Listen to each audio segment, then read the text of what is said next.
While we've all been focused on COVID-19, there have also been promising signs of a vaccine against Ebola. In an article published in the Lancet, Johnson & Johnson says its Ebola vaccine has now demonstrated antibody immune responses both in adults and children. Ebola is a highly infectious disease.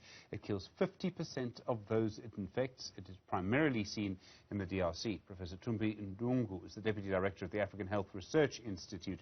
Professor, good evening to you. This is a significant development. How effective is this vaccine candidate? Well, thanks, Stephen, for having me on your show, and good evening to the viewers. Yeah, this is actually a significant development because of the fact that Ebola continues to pose, significant public health problem, particularly in Central and West Africa, and of course, with it being the world that we live in, where diseases can very easily spread from one area to another. There's a finding that this particular vaccine can induce antibodies, which are thought to be what protects against infection, is a significant development. But I think it's important to actually note that this is not the first Ebola vaccine that has been developed. In fact, there is another licensed Ebola vaccine, but nevertheless, this is a significant development that gives us an additional arsenal to use against this virus should there be an outbreak anywhere in the African continent or elsewhere.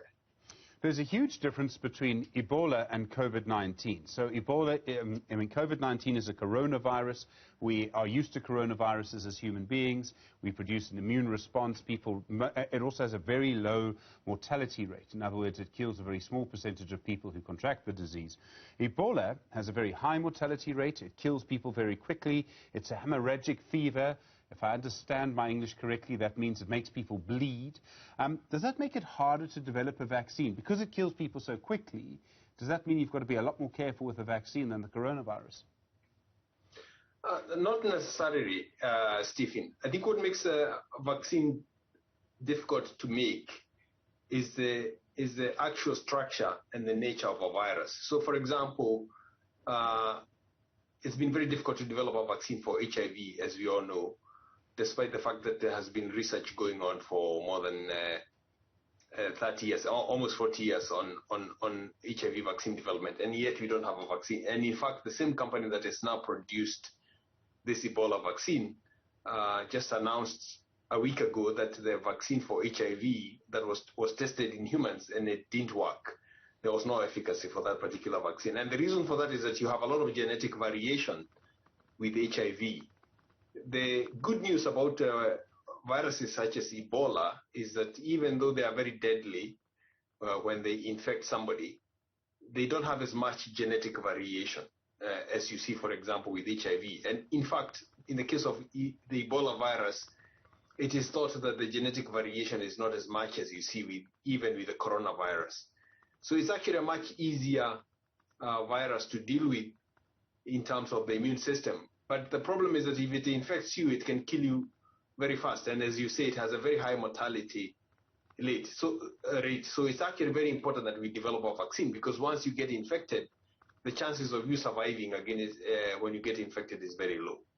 I mean, obviously what we need is a vaccine to work against Ebola. If we have one that works, it's going to make a huge difference to people. I mean, this will be a major breakthrough.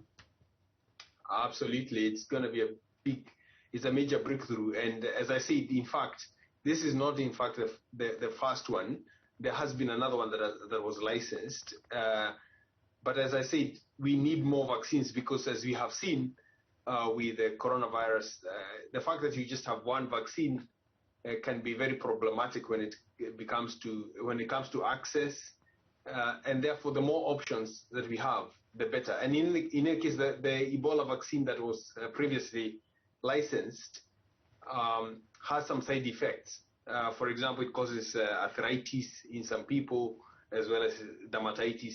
And so having other options that might have less side effects is overall very good. The other problem, I think, with the vaccine that is already licensed for Ebola is that the immune response has been ascribed to be not as high and therefore it doesn't protect 100%, whereas this new J&J vaccine might actually have a better immunogenicity. It might be able to induce a better immune response. And so having this as an additional vaccine that can be used against Ebola is very, very important in our fight against this very important public health challenge. Professor Thumbi Ndung'u, thank you very much indeed, Deputy Director at the African Health Research Institute. Well,